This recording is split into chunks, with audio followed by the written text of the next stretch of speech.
빵집 목사의 뚜벅뚜벅 메시지 빵뚜매. 안녕하세요, 김태훈 목사입니다. 오늘은 고난주간 중에 성금요일이라고 우리는 말을 합니다. 이날에 주시는 메시지는 예수님 때문에 행복하다고 말한 이유, 예수님 때문에 행복하다고 말하는 이유, 이런 제목으로 말씀을 나눕니다.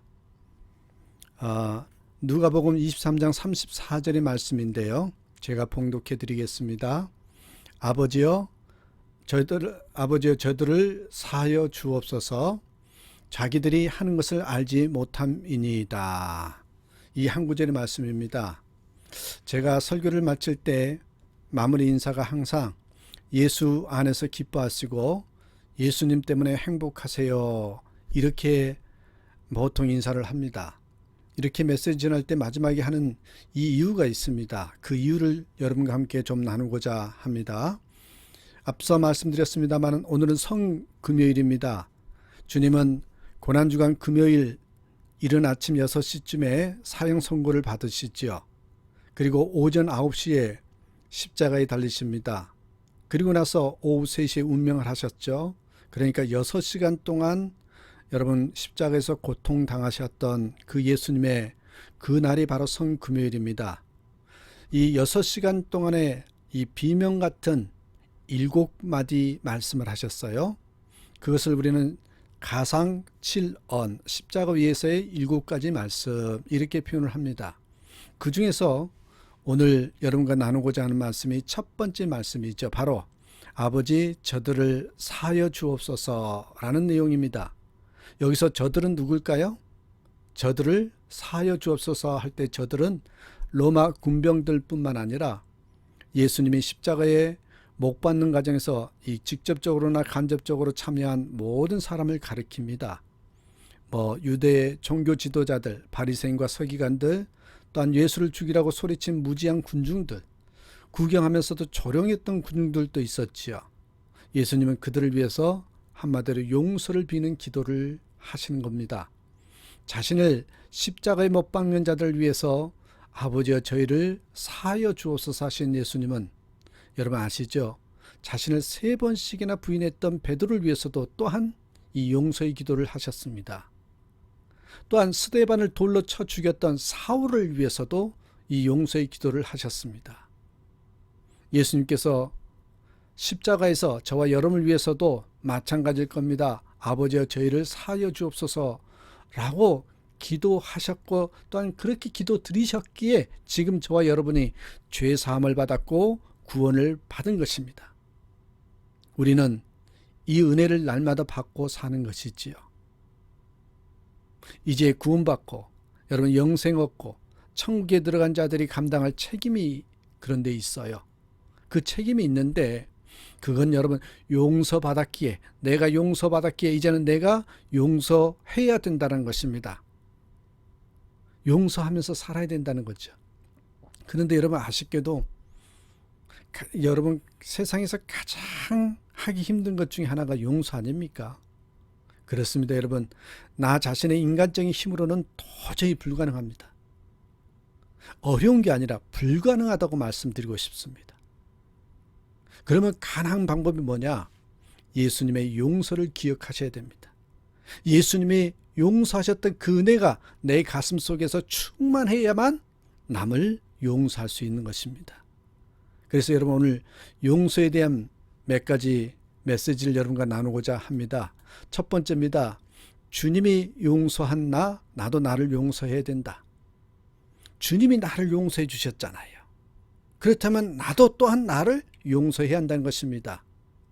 우리가 자칫 잘못하면 나 자신을 용서하지 못하고 스스로 자기 자신을 괴롭힐 때가 있습니다. 과거의 잘못이나 부족한 것들, 내가 그때 왜 그랬을까? 내가 왜 그렇게 부족하고 무능력했을까? 그런 실수나 무능에 대한 후회, 자책, 그리고 극기하는 자기를 학대하는 경우까지 가지요. 심지어는 여러분 일시적으로 하는 것이 아니라 평생 그런 모습으로 사는 사람들도 있습니다. 저는 이렇게 사는 모습을 한마디로 감옥살이다, 이렇게 표현을 하고 싶습니다. 혹시 우리 중에 그런 분이 있다면 이제 그 감옥에서 나와야 합니다. 우리에게는 주님이 십자가를 지심으로 말미암아 용서받은 나이기 때문에, 그런 대가를 치른 나이기 때문에, 주님이 피 흘려서 죽기까지 사랑한 나였기에 나도 나를 용서하고 사랑해야 한다는 것이죠. 예수님은 사랑의 계명을 이렇게 말씀하십니다. 마태복음 22장 37절에서 39절에 예수께서 이르시되 내 마음을 다하고 목숨을 다하고 뜻을 다하여 주 너희 하나님을 사랑하라 하셨으니 이것이 크고 첫째 되는 계명이요 둘째도 그와 같으니 내 이웃을 내 자신같이 사랑하라 하셨으니, 내 자신같이 사랑하라 하셨으니. 여러분, 하나님 사랑과 이웃 사랑을 말씀하시는데 잘 보면 중요한 사실이 들어 있습니다. 이웃을 사랑하되 어떻게? 자기 자신을 사랑하는 것처럼 사랑하렵니다. 자기 사랑이 없으면 결코 이웃을 사랑할 수 없다. 이걸 암시하고 있습니다. 안타까운 이야기인데요. 어떤 남자가 지방에 출장을 갈 일이 생겼대요. 그래서 혼자 심심할 것 같고 모처럼 아내와 드라이브도 하고 싶어서 아내에게 같이 가자고 했습니다. 아내는 몸이 좀 피곤하고 안 좋았지만 그래도 오랜만에 남편이 심청한 데이트라서 거절할 수 없어서 따로 나가죠. 두 사람은 기분 좋게 드라이브도 하고 일도 보고 그리고 돌아오게 됐는데, 여러분, 근데 돌아오는 중에 트럭과 충돌해서 교통사고를 당해서 아내는 현장에서 죽고 남편은 척추가 골절돼서 평생 장애인이 되고 말았습니다. 그 후로 그는, 이 남자는 아이들 앞에서 엄마라는 단어조차 입에 올리지 못했습니다. 아내의 사진들도 모조리 다 치워버리죠. 그리고 매일 죄책감과 자책감 속에, 후회 속에 내가 그때 왜 그렇게 살았을까, 왜 그렇게 가자고 했을까 하면서 계속 후회하면서 살아갑니다. 여러분, 얼마나 안타까운 일입니까? 만일 아내가 그 모습을 보고 말할 수 있다면 뭐라고 이야기했을까요? 아마 이제는 제발 그런 자책에서 벗어나서 평안히 살라고 말할 게 분명합니다. 사랑하는 여러분, 내가 아무리 잘못했어도 십자가 앞에 나오면 예수님은 무조건 나를 이해해 주십니다. 용서하고 사랑하십니다. 십자가 앞에 나오면. 그러므로 나도 나를 용서하고 사랑해야 합니다. 자기 용서는 내가 나 자신에게 주는 좋은 선물입니다. 저와 여러분도 주님이 사랑하신 나를 용서하고 사랑함으로써 참 평안과 자유를 누리시길 바랍니다. 두 번째입니다. 여러분, 십자가의 용서로 용서할 때 진정 구원받은 자라는 것입니다. 십자가의 용서로 용서할 때 사실은 다른 사람도 용서할 수 있고, 그 증표가 또한 뭐다? 진정 구원받은 자의 모습이다. 이겁니다. 여러분, 교회만 다닌다고 구원받은 사람이 아닙니다. 십자가의 복음을 들었고 믿었다고 구원받은 것도 아닙니다. 예수님께서 분명히 뭐라고 얘기하시냐면, 성경에 마태복음 6장 14절 15절에 너희가 사람의 잘못을 용서하면 너희 하늘 아버지께서도 너희 잘못을 용서하시려니와 너희가 사람의 잘못을 용서하지 않으면 너희 아버지께서도 너희 잘못을 용서하지 아니하시리라. 우리가 아무리 십자가 복음을 잘 알아도 용서받았다, 나 구원받았다, 그렇게 노래해도 실제로 남을 용서하지 않으면 아무 소용이 없답니다. 자신이 십자가를 용서받고 또한 지옥 백성에서 천국 백성으로 그런 구원받은 자임을 믿어서 다른 사람의 죄도 용서하게 될 때 그가 구원받은 사람이 됩니다. 여러분, 가정도 마찬가지입니다. 가족들이 다 교회 다닌다고 가정이 구원받은 것이 아닙니다. 단순히 그 무슨 교회 다닌다는 그 교회가 구원을 받은 증거도 아닙니다. 남편과 아내가, 부모와 자식이, 형제들이 진정 십자가의 용서로 서로를 용서하게 되었을 때, 서로를 이해하고 살아갈 때 그 가정은 구원받은 가정이 되는 것입니다. 여러분, 꼭 이 말씀을 드리고 싶은데요. 요 십자가의 용서는 특별한 용서입니다. 왜 그럴까요? 회개하지 않는데도 용서하는 겁니다.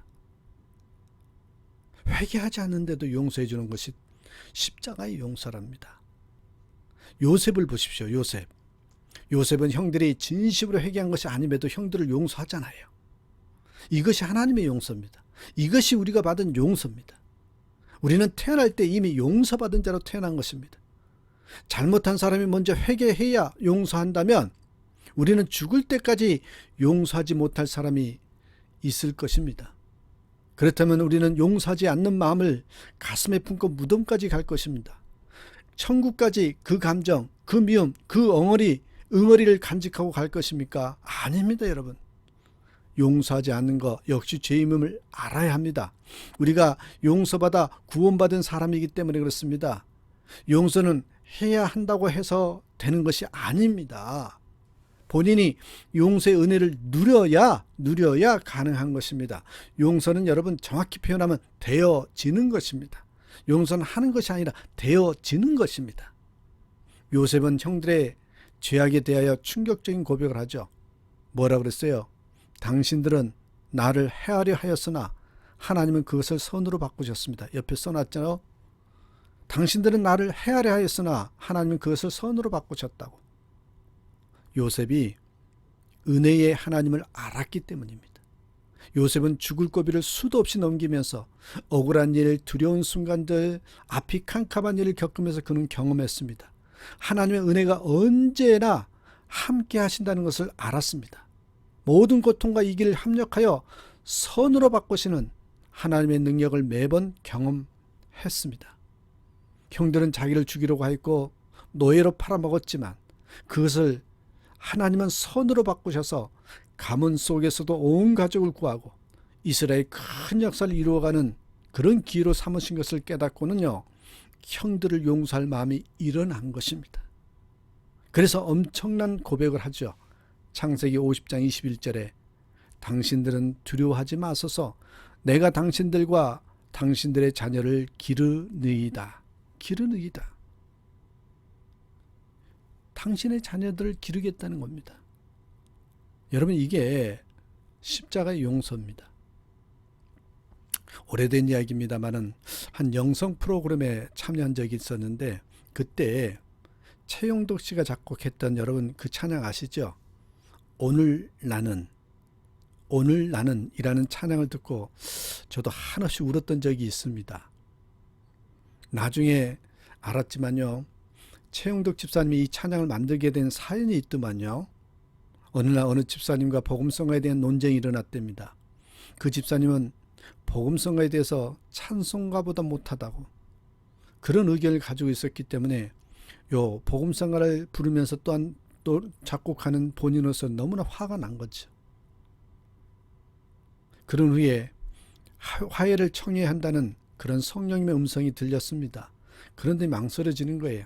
내가 잘못한 것도 아닌데 왜 내가 먼저 손을 내밀어야 한다는 말인가?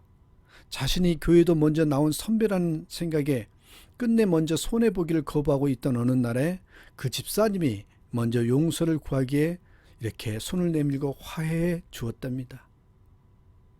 그런 일이 있은 지 얼마 후에 그 집사님이 갑작스런 교통사고로 돌아가시게 되었답니다.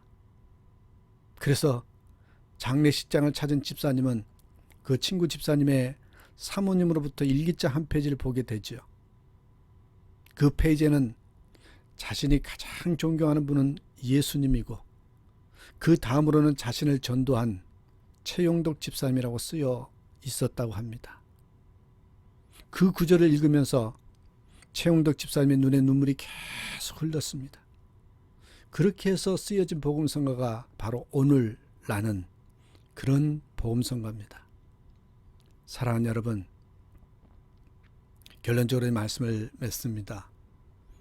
용서하지 못하고 사랑하지 못하면 부끄러움을 당하게 됩니다. 우리가 억울하고 고통스러운 마음을 품고만 지내면 속이 썩어 죽을 수 있습니다. 그런 경우 사람에게는 말하지 말아야 하지만 하나님께는 다 털어놓아도 됩니다. 다윗도 그랬습니다. 하나님은 다 받아주십니다. 그러면 하나님께서 그 기억을 십자가로 처리해 주십니다. 여러분, 믿고 고백하면 됩니다. 주님의 이름으로 미운 사람, 고통스러운 마음을 거부합니다. 내 주님이 이미 나를 용서해 주셨다. 이제 우리 주님의 십자가로 해결되었다. 미운 마음, 고통스러운 마음 기억에서 사라져라. 이렇게 쫙 하고 믿고 거부하면서 고백하셔야 됩니다. 이 시간 마음에 떠오르는 사람이 누구입니까? 남편과 아내입니까? 아버지입니까? 어머니입니까? 자식입니까? 형제입니까? 그 사람이 내 앞에 있다고 생각하십시오. 생각 속에서 그 사람의 손을 한번 잡아 보십시오. 손을 잡아 주십시오. 따뜻하게 잡아 주십시오.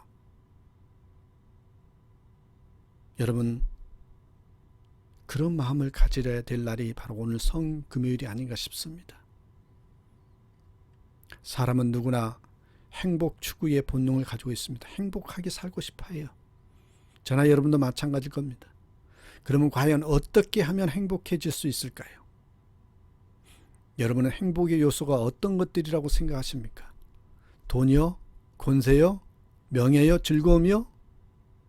우리가 살아가는데 필요한 것들이기도 합니다. 그런 것들은. 그러나 이런 것들이 아무리 많아도 이 마음의 평안이 없으면 결코 행복할 수 없습니다. 마음의 평안이 없으면 행복할 수 없습니다.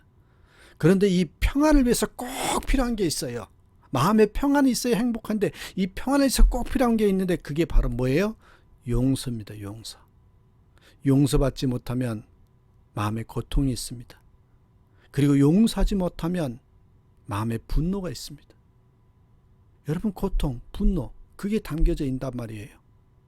그럴 경우 아무리 외적인 조건들이 두루 갖춰져 있어도 결코 행복할 수 없습니다. 죄를 지은 사람은 돈이 있어도 불안하고요. 좋은 음식을 먹어도 입맛이 없습니다.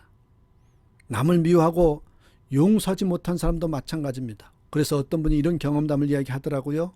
평소에 바다를 너무너무 좋아한 사람이었습니다. 그런데 주변 사람들과 갈등이 생겨서 자꾸 마음에 분노가 생기더래요. 그래서 그 마음을 좀 털어보고자 바닷가에 나갔는데, 그래서 마음을 풀어보려고 하는데, 그런데 이 오히려 마음속에 분노 때문에 그 좋던 바다가요 별로더래요. 시들시들하더래요. 그러므로 여러분, 우리는 이렇게 말할 수 있습니다. 옆에 제가 써놨어요. 용서가 있어야 마음이 평안하고 그럴 때 비로소 행복해진다. 예수 믿으면 행복해지는 이유 중 하나가 바로 이겁니다. 예수 믿으면 어떤 죄라도 용서받을 수 있고 예수 믿으면 어떤 사람도 용서할 수도 있습니다. 그래서 예수님 때문에 행복하다고 말하는 것입니다. 오늘 십자가에서 마지막으로 돌아가시면서 우리에게 주셨던 메시지가 바로 이겁니다. 오늘도 예수님 때문에 행복한 저와 여러분 되시기를 주님의 이름으로 축복합니다. 주 안에서 다시 한번 사랑하고 축복합니다.